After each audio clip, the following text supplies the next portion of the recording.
notre roi, président de mesdames. ay naa fekk doomeram rek la wër. C'est un vrai lâche, notre président là. C'est un vrai lâche. Il n'y a pas plus lâche que Macky Sall. Il n'y a pas plus hypocrite que Macky Sall et son système. Si vous voyez qu'on n'ose pas insulter, il y a beaucoup de choses qui se passent. Gis nga oh saaga bi te yàlla baax na parce que saaga tam amul njëriñ. Gis ngeen tey face à une justice injuste parce que là on y va direct vers un procès. Mais comme d'habitude, on démarre toujours par l'antithèse pour faire la thèse dans un commentaire. Tout le faux qui existe dans la zone sud, tout ce qu'ils veulent faire à Ousmane Sonko là, tout ça, ne vous en faites pas, les gars. Billahi, c'est le système. C'est les nourrissons néocolons, toujours qui se nourrissent de nous. La France ne va jamais grandir, jamais de la vie. Les Occidentaux ne vont jamais grandir, jamais de la vie. Oui. Les esclaves doivent venir payer des bateaux, mourir dans la mer, pour être esclaves chez eux, comme nous. Pour les nourrir, pour les donner le biberon. Pour eux, ils font ce qu'ils veulent. Nous, on travaille à la sueur de notre front. Pourtant, vous, en Afrique, vous souffrez. Pourtant, il y en a qui disent que Yallah baax na. Gars, revenons à la raison. À sabab la ñu woote ci Yàlla. te la vraie histoire bu ne na Sénégal l'histoire a toujours trahi te ils n'ont jamais voulu là alors qu'un fils de la Casamance dirige ce pays. dama ko doon wax ci ay live gars yi ne damay yàq live bi moo tax man le procureur baaxum dama lay fenloo ci kanamu àdduna tu vas mentir devant le monde billahi ndax histoire yi mu lay wax je suis sûr que ne y a des juges et des magistrats yoo xamuñu ko Sénégal je suis sûr billahi wallahi tallahi je suis sûr man ndax li may woo fii si nit di documenté wu te soo waxee ñuy toog si télé bi di juger di leen dóor ay nopp kay la vraie histoire de la Casamance lecture laay def de lecture militaire français yi fa nekkoon comme yéen dañ ne la Casamance rek ñu ne leen c'est des rebelles c'est archi faux archi faux. Heureusement que ces temps-ci, il y a beaucoup de jeunes qui commencent à me comprendre et à me poser des questions et je vais vous répondre franchement. C'est mon idéologie de mon coach. Jamais de la vie, jamais. Des fois, je vous parle de Guédiawaye, des fois de Gossas. Mais allez à Guédiawaye, demandez qui je suis. Allez à Gossas, demandez qui je suis. Allez à Sokone, demandez qui je suis. Dans le foot, demandez qui je suis. Le Nord, Tamba, Koungheul, Bakel, allez demander qui je suis. J'ai fait partout. Amul fu ma dugul Sénégal. Rassambaw, dans le nord du Sénégal, chez les Macky Sall là, allez demander qui je suis. Nit jaru ngay wax lu bëri. La vraie histoire de la Casamance est que la Casamance n'est pas sénégalaise.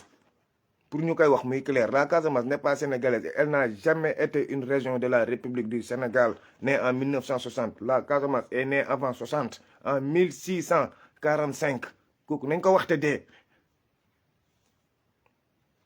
am na ñoo xam fii si dama naan non grand yi man leen yàlla bu ma kenn seetaan su may wax loolu. non grand yi day am ñoo xam ne billahi su dee damay wax dëgg yàlla bu ma kenn seetaan mais ku bëgg xam histoire xam dëgg xam ngeen ma maay lu mu leen di def nii. Je vais vous exposer l'histoire de la Casamance. Après, ça sera à vous, la jeunesse sénégalaise,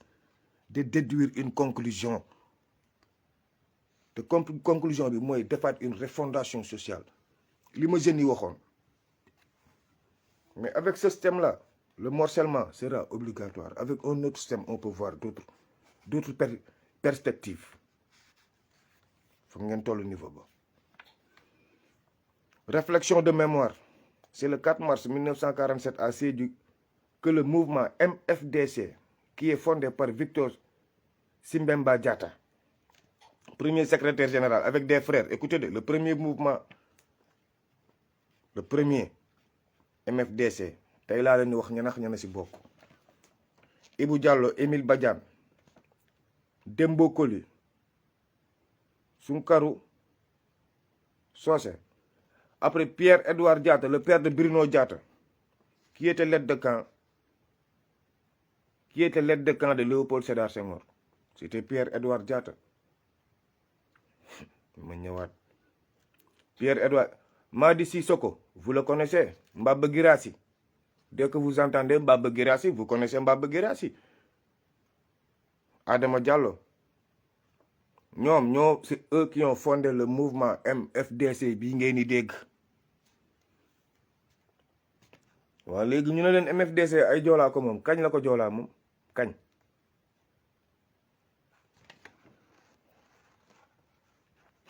li andi xeex bi Abdou Diouf moo ko joolaatisé. gars yi combat détenu bii ngeen di gis nii c'est Abdou Diouf qui a joolaatisé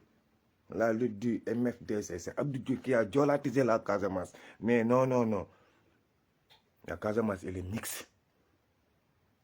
Il y a des parties où il y a typiquement des Peuls, des parties typiquement des Wolof, il y a des Sar aussi. Allez, aussi. Sar, Dien, Diallo, Mbaye, purement Mbaye, qui n'est pas griot. Mbaye, carrément Mbaye, qui est casassé de sang. Père Jules Mbaye, la famille de Tate Djedjou. Je vous rappelle au passage que ces couturiers de Guinée-Conakry ont suivi les frères de la Casamance qui créent un mois après, le 14 mai 1947, le deuxième parti panafricaniste. C'est ces couturiers qui l'a créé un mois après le MFDC. C'est le PDG RDA, le 14 mai 1947. Donc, un mois après la création du MFDC. Donc, si la Casamance était une région du Sénégal, je pense que les autorités sénégalaises de l'époque allaient réagir si elles n'existaient pas. Est-ce que dégg ngeen foofu wax ji ni mu kawe? Comment ñu ne Casamance Sénégal ko moom Senghor, il y avait un... Attends rek, on avance. Il y avait un seul parti politique en 1947. Tous les leaders politiques africains laa leen wax. Tous les leaders politiques africains. benn parti rek la ñu bokkoon. Osofio mooy parti ñoom Lamine Gueye. xam ngeen Osofio lu muy signifier? Parti bi ñoom Senghor nekkoon, ñoom Senghor, ñoom Lamine Gueye, les Mamadou Dia. Pourquoi Victor Diatta est sorti de ça? tey mu neex. Osofio de Lamine Gueye comme secrétaire général. Les Léopold Sédar Senghor étaient ses seconds et ses subalternes. Ça s'appelait l'internationalisme socialisme ouvrière française.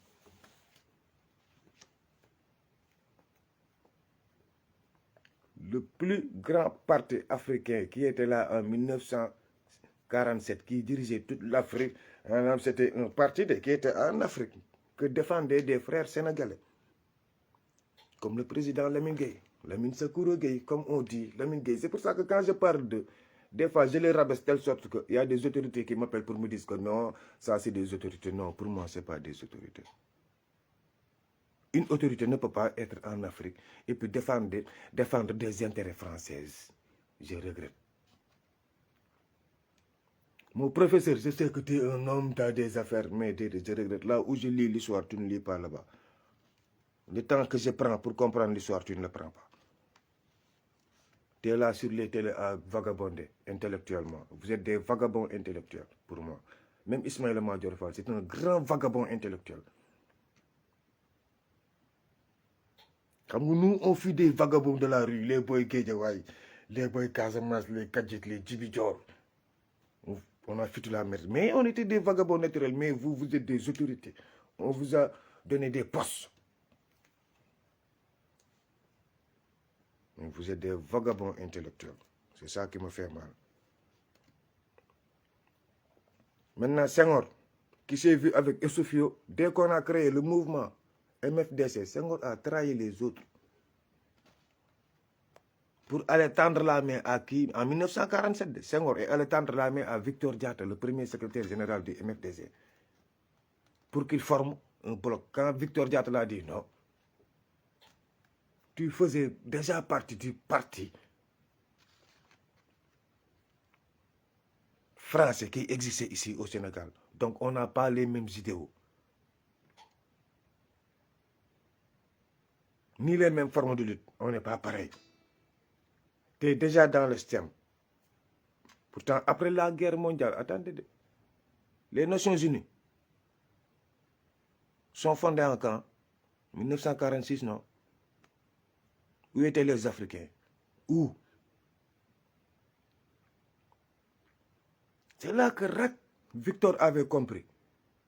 Avec les Modibo Keïta, il voulait former quelque chose, mais Senghor, ça lâche Sérère. Pourtant, les Sérères, c'est la meilleure race sénégalaise. C'est la race la plus pacifique. Mais c'est l'ethnie la plus pacifique, mais Senghor. Complexe. Senghor qui se disait que j'ai la peau noire et le sang portugais. Vous avez vu les vidéos, c'est Senghor, c'est ça qu'il se défendait ici. Ça est dans tous ses écrits. Peau noire, sang portugais. Moi, j'ai la peau noire. Le sang rouge. Après la discussion entre Senghor et Victor, il n'était pas tombé d'accord parce que Victor l'a renvoyé chier, car il a fait comprendre à Senghor que était un gars du système. Mais imaginez ce qui s'est passé. 2 jours après, on a assassiné Victor Diatta d'une balle dans la tête. Non, un an, 2 jours. En 1948, on l'a assassiné d'une balle dans la tête en lui faisant comprendre que ça, c'est le système. Si tu n'es pas d'accord, on te casse. Parce que Senghor avait révélé au blanc que Victor Diatta, ces gars-là, ils ne savent pas que vous les avez colonisés. Ce que Victor refusait d'entendre. Et ce qui a valu la vie, comme ce que fait Sonko, la lutte anti-système. Et les affaires de monnaie les monnaies là, on doit faire monnaie locale, on doit faire quelque chose qui est sénégalais, comme le dalasi. Mais le dalasi gambien, ça vient d'où? Ça vient de la Casamance. C'est les fils de la Casamance qui ont créé le dalasi gambien. Pourtant, ils pouvaient faire une seule monnaie, mais les fils de la Casamance ont refusé. Gambia, après je vais vous donner le nom même. Vous avez Daouda Kairaba Diawara. Daouda Kairaba Diawara, demandez-lui, il vient d'où? La Casamance est vaste et grandiose. Mais les premiers maires de Ziguinchor sont venus de la Guinée-Bissau. Maintenant, là où on a assassiné Victor Diatta, là on vient d'avertir tous les dirigeants du MFDC, comme l'autre là, Émile Badiane et consorts. C'est en 1950 qu'ils ont discuté et qu'ils ont pris des engagements pour que MFDC fait un bloc avec Léopold Sédar Senghor. Donc MFDC et BDS ont lutté contre SFIO, contre les autres grands partis africains là pour aller vers l'indépendance. Donc c'est eux là qui ont accompagné M. Léopold Sédar Senghor et qui ont imposé Léopold Sédar Senghor. Senghor n'était qu'entouré que des fils du MFDC à l'aube des indépendances. Vous tous, vous l'avez su. Pas Pierre-Edouard Diatta, c'était le père de Bruno Diatta, qui a succédé combien de présidents, qui a fait le protocole de combien de présidents. Mais donc, comment les fils de la Casamance sont des criminels? Comment les fils de la Casamance peuvent venir mettre des bombes à Dakar? Mais réfléchissez les Sénégalais. nañ leen bàyyi di leen nax di fen kii rebelle tentative d'assassinat kii mu ngay woo RPG. C'est que pas baaxum xëy na sa xuuxaan bi ngay jaawale weeg roquette xajul sa tubay yow. yéen ni ngay naa feebar yéen ñëpp ba përi loo leen toog di imaginer ne yéen comme que am nga problème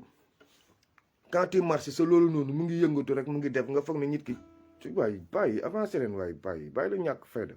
ñi du ñàkk fayda ñi da ngay gore doo ñàkk fayda. booy dem yaa ngeen may laaj ci capitaine Dieye mais yéen tam mais yéen capitaine bi dem leen Nations Unies xool bulletin médical am. Est-ce que boy bi il est sain d'esprit boy on passe capitaine Dieye il n'est pas sain d'esprit man kañ beneen note de service laa jot bu suñu général des forces armées bu bees bi gars yi dëkk bi si tàkk la jëm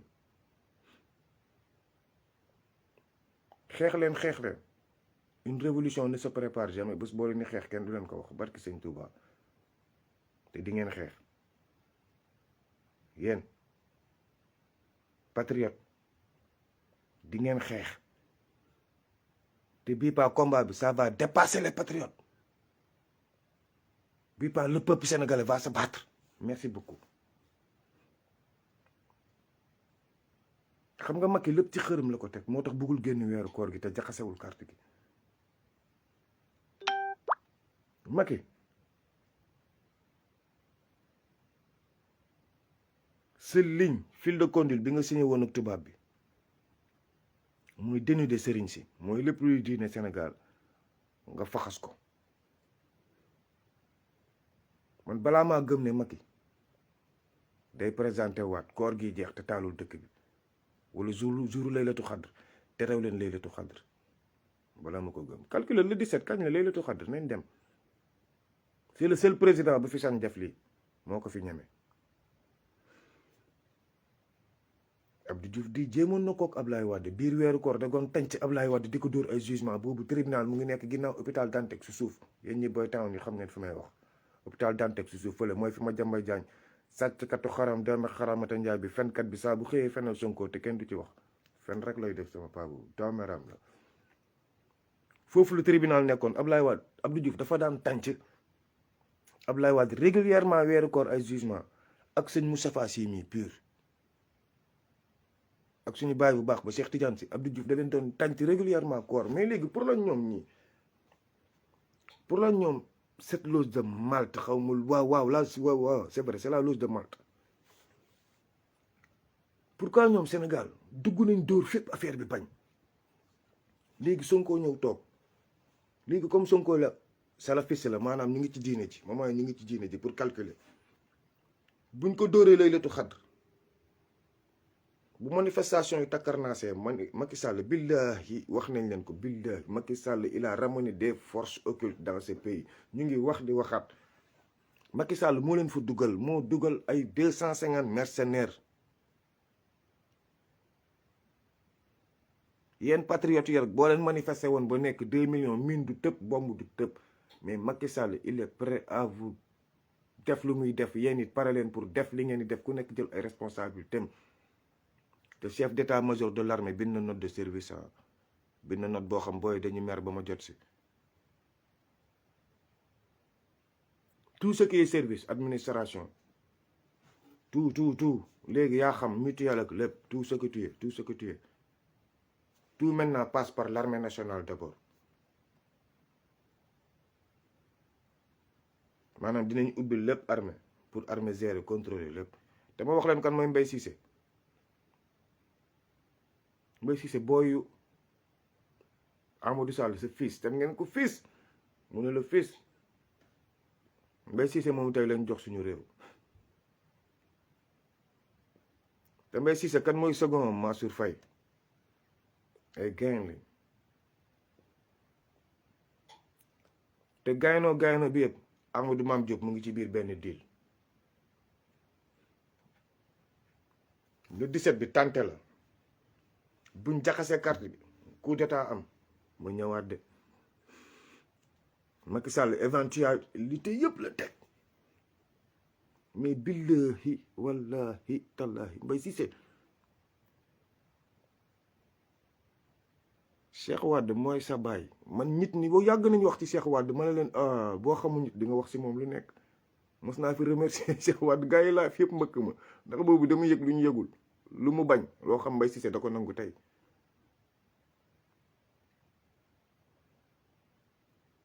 Mbaye Cissé doomu Moussa Fall la ñun quartier gi xam nañ nu muy doxee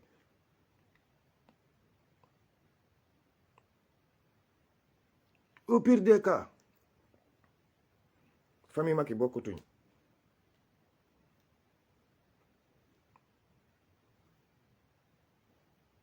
au pire des cas bu ñu tolluwul su jigéen jiite même bu dëkk bi tàkkee famille Marième Faye Sall ñuy jiite. man nag moom xam nga wax ji di ko wax di ko détaillé tax mënuma ko sincèrement damay dem rek muy direct ñu koy dóor muy jàll. parce que gars yi li ñu bëgg a tegal nii du nekk parce que foog nañ ne réew mi bëgg nañ Marième Faye Sall façon bëgg boo xam ne moom ku mu ñëw taxawal campagne di nga jàll. renseignements généraux yi wax nañ leen ne ni dëkk bi bañ nañ leen façon bañ boo xam ne seen génn fii du yomb. léegi génn fi du yomb mooy lan jël seeni fiches militaire jël généraux yoo xam bu ñu romb ñëpp ay kepp xàpp taat ŋàpp ngop Amadou Sall ce petit imbécile là moo la naan fiche nga koy nangu.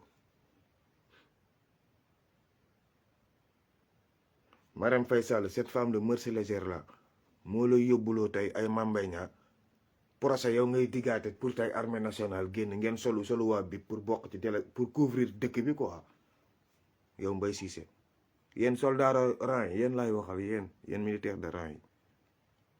seen note de service lire naa ko booy surtout vous les jeunes capitaines vous les jeunes commandants la gis nga dëkk bi seen tenue yi lu mu rafet askan bi faalew ñu seen jëmm yi seen tenue bi leen yaakaar ak suñu fetal yooyu ñu jënd jox leen nit ñi immigré yi dañuy dokeeru bay bugg a dee duñu mënti yónnee dañuy dagg jox leen pour ngeen jënd seeni fetal ak sot seen tenue pourtant ku ci am 45 ans armée ne la bàyyi naa la kon est-ce que kooku yéen fa ngeen dëkk. koo xam ne soo blessé invalide ñu dëkkal la ci ay kër ba mu neex leen seen tànk yi dagg ak lépp ngeen yor fa njaboot ay 9 doom ñetti jabar ñeent ñu xëy dàq leen yéen ñëpp ci biti. ngeen nit manifester yéen ñi demoon Casamance guerre ay jeunes yu ñu formé biir Dakar ñi ñey ñu nooy ngelaw gu neex ñëw téye leen dóor leen ci tali bi dóor yu metti yéen tey vous ces jeunes là di ngeen nangu tey ces vieux du système mafieux ces vieux corrompus ces vieux démagogues di ngeen nangu tey ces vieux lèche-cul là ñëw tey jaxasa carte bi bëgg a xañ Sonko élection bëgg a tëj waa ji tax leen xoola armée ñëw tey def coup d'état jël la famille ñoom Amadou Mame Diop ce grand imbécile de luxe là ñu ñëw toog bëgg a jiite suñu réew teg ko fan Marième Faye Sall mooy kan ndax bàyyam moom réew mi ndax yaayam respecté woon na sëyam moom ba moom war a wax loo xam ne ñun duñ ko wax yow mère Nafissatou Diallo direct laa lay wax est-ce que boo respecté woon si sëy di nga jur genre doom yi nii doom bu ñëw bëgg a taal suñu réew doom bu teg ci loxoom 19 morts moor yi Marième Faye Sall mu ngi ci biir ndax complot bi moom moo ko jiite woon moom Dior Diagne ak Tamarou Seydi te tôt ou tard tuuru Tamarou day ñëw maa ngi koy wax rek tôt ou tard day yegsi 2 ans ngi ma koy wax tôt ou tard tuur boobu day ñëw par force dossier baa génnagul léegi tey Marième Faye Sall tey day bëgg a toog ne moom ni mu yégee Sénégal la Sénégal war dox ba le 17 bi 200 millions ki yëpp ça ne les intéresse pas mais amende judiciaire ba amende ba lii ndàmpaay la kenn waxula ndàmpaay bi sanction financière ba pécule ba fa la ñu fas yéene laal dóor ko direct Ismaïla Madior Fall tey yéen ñëpp ngi ne mukk sa baay dee na ci guddi démb yéen ñëpp ngi ne ko mukk nga doon diisool chaque jour di ko def yëpp yéen ngi ni ko mukk pourtant plainte bi yaa ko bind appel bi yaa ko def nii accéléré ko yow pas Ismaïla Madior Fall en 17 jours yow un homme de Rufisque waa Tëngéej tey ñu ngi nekk si dëj foo leen ko dégg Tëngéej lu fa xew ma yëg ko ñu ngi ko ne mukk du leen ko dégg de yow nag yow yaa si toog yaa bugg a sànq Sonko yow mi yaay sànq yow Ismaïla Madior Fall boo yaakaar ne lébi yi géej gi ñu la sangoon ay nëpp kërëb si nga tooñ googu mën nga aar sa bopp da ngay nax sa bopp da ngay fen sa bopp ndax naa féq nga un gars décevant yow heureusement yaa gën ma jàmbal kooku moom mooy daame xaram de la nation ndax man damay lire ay article am saay xoola damay fatt ba dëng tu sànq man waaw moo tax léegi dama koy paas ndax ay dooméram moom ay mag ñoo xam ne matatuñ ko leen. Macky Sall nag Touba xam nga maa leen doon wax audio yeeg yooyu ay micro yu ñu fa def possesseur yeeg yooyu lii ñu commencé yëg si kër sëñ si bëri na. sëñ si waxuñoo ak politiciens yi en public mais politiciens yi ñu ngi dem di wax ak sëñ si génn di fen rek gars yi politiciens yi ñu ngi dem di wax ak sëriñ yi génn di fen rek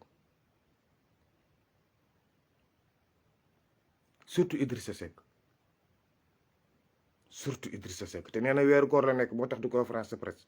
ba mu jot dem na kër Sonko li ñu fay wax yëpp ba mu jot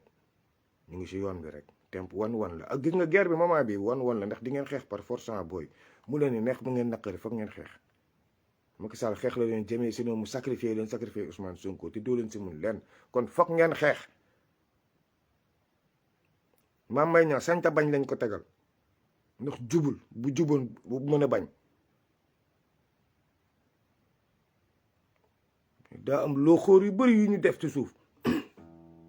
mais kenn rek a décevant ci réew mi kenn kese mi Marème Faye Sall rek a bon ci réew mi rek moment bi moo ñu tenir ñun ñëpp xam nga lu ma metti kaso bi yëpp ñun ñëpp di xaatu moment bi mat nañu 11 millions jigéen moo ñu tenir en échec benn jigéen moo ñu bëgg a tenir en échec moment bi kenn kuy woddoo sër féministe laa de xam naa ne kuy woddoo sër mooy gën a sadik mais comment des généraux de l'armée kuy woddoo sër ak doomam mën di leen jox ay ordre comment des généraux de l'armée peuvent garantir un procès pour le 17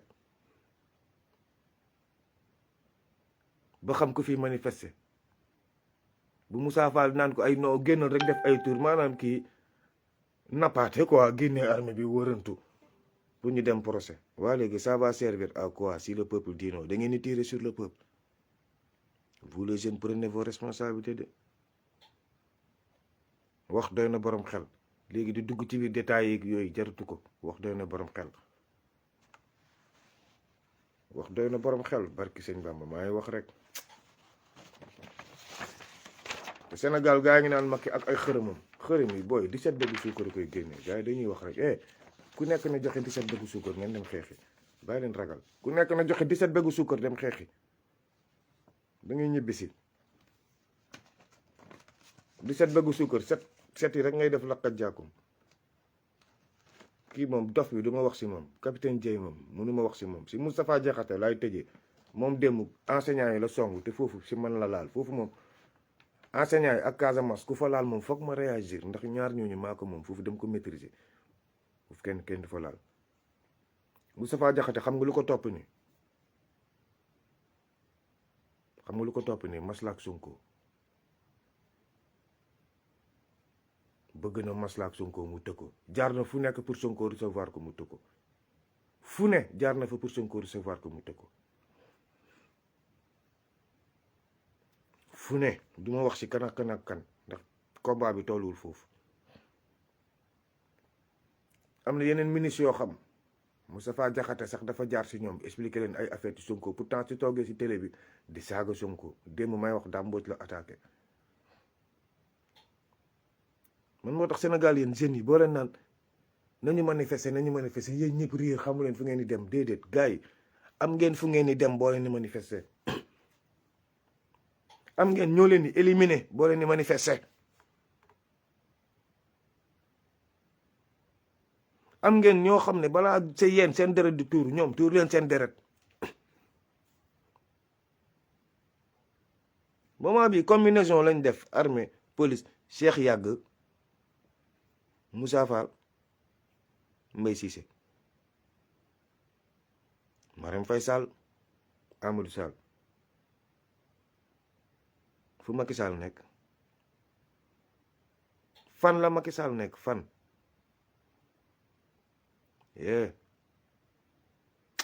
mat na juróomi fan am na kuy fanaan Palais am na kuy fanaan Mermoz du ma dugg ci vie privée jàmbur entre Macky ak Marème Faye jamono ji am na kuy fanaan Palais am na kuy fanaan Mermoz mais fanaanuñ ba traiteur bi yóbbul Macky reer ba traiteur bi yóbbu Macky ba traiteur bi yóbbu reeru Macky xam naa ko kii yóbbu palais reer xam naa ko te pourtant Macky daga normalement weeru koor borom kër këram lay reer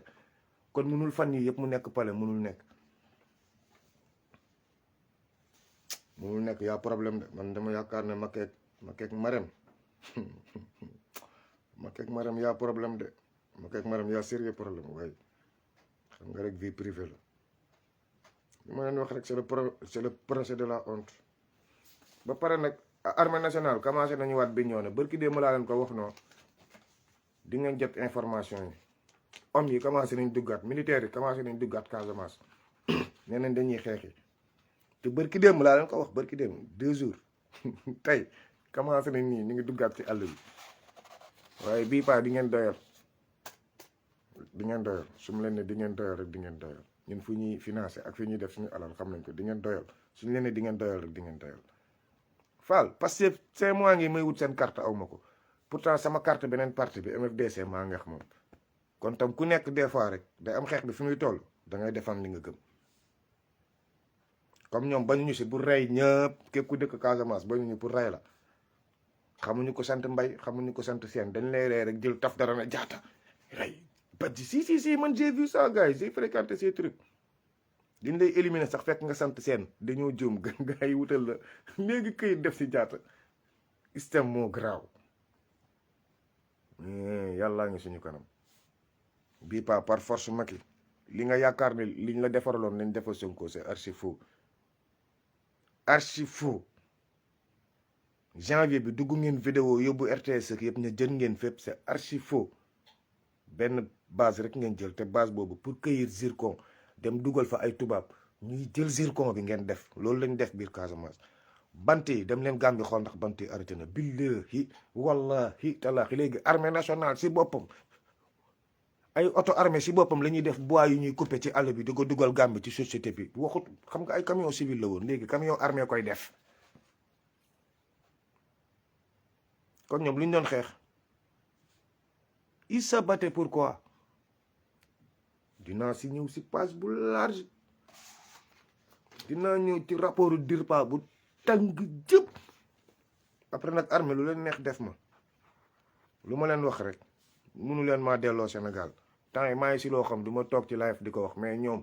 man mënuñu ma delloo Sénégal ndax damay dellu Mali man tubaab yëgal naa ko ne soxlaaw ma toog dëkkam ay di ko ñaana j'ai pas besoin su bëggee tey nañ ma ko nangul léegi ma dem ambassade Mali ñu defal ma billet de retour je rentre au Mali mënuñu si man dara mais mënuñu ma yóbbu Sénégal mënuñu si dara ndax man maay nangu fi ma jëm wàcc aéroport Macky Sall war la ndel takk la mbëkk oh Macky Sall caméram kii bu ñu saagul ndey rek laay fee tax mais bu ñu coupé live bi dañuy saaga ba jubile ñun ñëpp a yem fu mu toll nii ñëppay dagg ñëppay xorom ñëpp grand Assane Diouf bi gëb de ay nit dof Ami Dia ngir yàlla Macky libéral kooku Karim Gueye Père Cheikh Omar yéen ñoo ñëpp nekk ci biir xoola bi gëb foofu moment bi moo dàq ndax fierté nationale la bracelet yi nag ne ñëpp jënd man moom combattant la man lu parti bi def jeunes yi yëg ko big up la jeunesse man xam nga man fan laay dundee dama njabootee ñëpp ba ñi ma jàngal dem leen woo di waxtaan ak seen doom papa bracelet bi man leen jënd leen foo ak xale yi jënd leen mun dépassé naa yenn combat yi jënd leen bracelet jënd leen faal ñu ngi leen di takkal bracelet électrique pour démystifier loolu seen xel nit ñëpp takk bracelet war na Macky faalew ñu la man geste ba man calculé wu ma xaalis bi parce que parti politique day am xaalis te Pastef dañuy cotiser ay 333 millions def ko xaalis man ma def ko ay chiffres ndax xam naa ne loolu 2 jours campagne présidentielle 333 millions 2 jours campagne dëggantaan saa ana nax Moustapha Niasse ana nax Ablaye Wade ana nax Macky Sall budget par jour yu Macky Sall lu la war ne dëggoon dóor tubaab bi góor jigéen bi budget bi da nga koy yéegal ba ay 8 millions 9 muy bëgg ren di tubaab bi Macky Sall yàgg na doome xaram dil la yàgg dil la yàgg dil sàcc xam na muy dóoree dil ay budget 8 millions meeting de clôture ñu def ko 84 millions et quelques là où Moustapha Niasse meeting de clôture da koy def 20 millions Abdoulaye Wade andi koy 350 millions nee naa la politiciens yi am na dossier yoo xam boo ci duggee ba xool seen feuille de route Idrissa Seck lu mu naan marché bi amul xaalis waaye marché yi ñu ne leen amuñu xaalis mais yéen xam ngeen seen oto yi yéen mbaa xam ngeen ne seen oto yi ñoom bu amul 50 000 yenn oto yi bu amul 50 000 francs essence du tàkk jip yi ngeen gis 50 000 moo koy taal cukk mu ne cukk man taal naa oto Moustapha Niasse foog ne tàkkul xam nga lan moo lay wan ne Pastef dañu pauvre xam lan moo lay wan ne Pastef dañu pauvre Sonko nekkagul politicien bu am xaalis demal kër Moustapha Niasse pompe gasoil pompe essence pompe pétrole yëpp mu ngi ci biir këram oto bi da ngay taal ñu ubbi buntu garage bi nga marche arrière jël sa pompe comme koy jaay pompe sa essence ba sa oto nekk plein nga taal ko dem moo am kër Moustapha Niasse xamul litre gasoil lu muy jar dem leen kër Amadou Ba waaw léegi ñooy yore askan bi ñooy islam bi dem leen ci Samuel Sarr moom mi nga xam buy sax ataaya sax da ciy def pétrole moom day xeeñ pétrole Samuel Sarr waaw ñooñu fu ñu ko teg ak lu ñu doon ci réew mi ñoom fu ñu teg seen train de vie boobu ak ñoom lu ñu doom ci réew mi lan ñoom ñooy ndeyu ñan wala ñooy bàyyi kon ba war a mun a am loolu yëpp ci réew mi toog ne kenn du ko fi yàq ne kenn du ko fi génne lii xeex Sonko bëri chaque jour ma ñëw ci lii xeex Sonko te duma ko wàcc tant que changé wu ñu système bi ñoom Samuel Sarr nii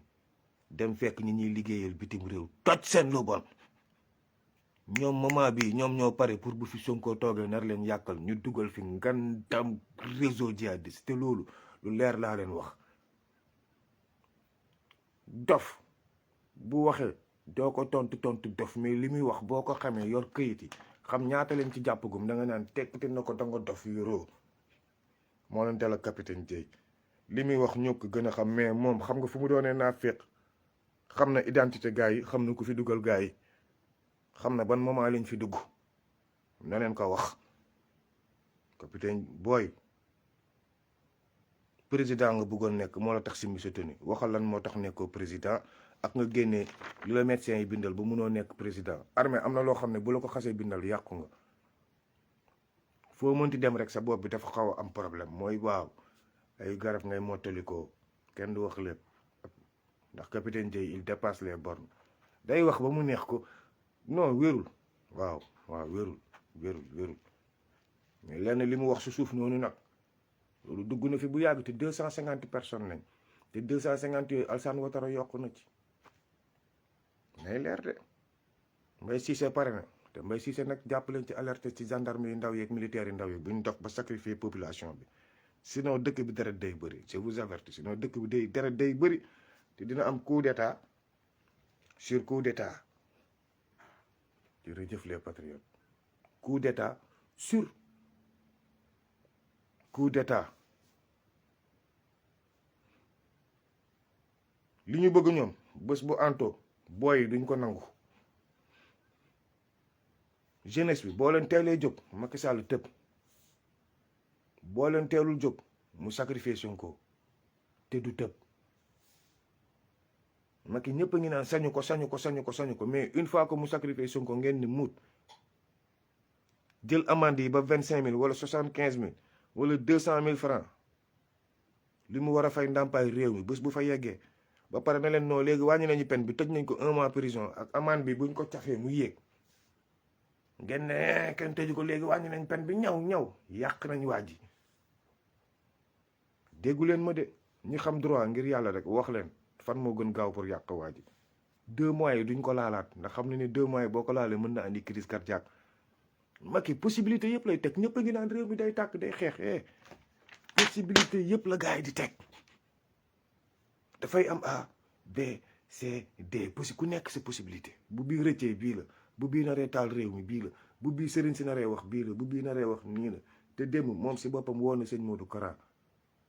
xam nga bërki dem dañ ne Idi Seck dem na fële Macky woo na sëñ Modou Kara si boppam woon na ko waroon nga ñoo woo ñu waxtaan balaa déclaration mu ne ko déet li ñuy wax ak yow si nekk daa bëri lool te da koo jaratul ndax réew maa fa tollootul askan am na fu muy toll da nga leen di déglu balaa ñu laa dégg on capte tout askan am na fu muy toll da nga leen di déglu balaa ñu laa dégg feneen ko troisième mandat bi waxi loolu teg ko si suuf waxu procès am na benn genre code PC procès PCCC foog naa la ko wax mooy langue boobu mu leen wax waxi procès xaw ma PCCC yooyu c'est non avenu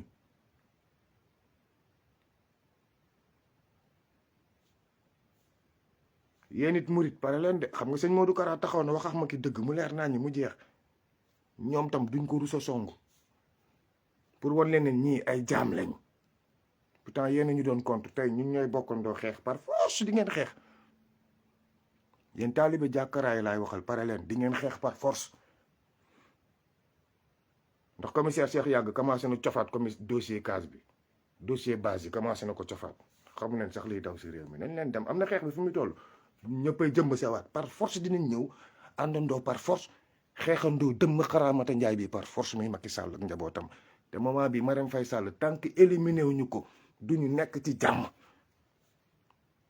Amadou Sall ndayam a koy puus ndeke ak ay saaga nday d'encouragement defal noonu seen nday ñoom ñëpp ñii buñ ma énervé sax may déborder si live bi léegi sama temps passé te man sama temps dem koy limité net jaajëf gars yi jaajëf waay ñi dañ may énervé c'est dëmm la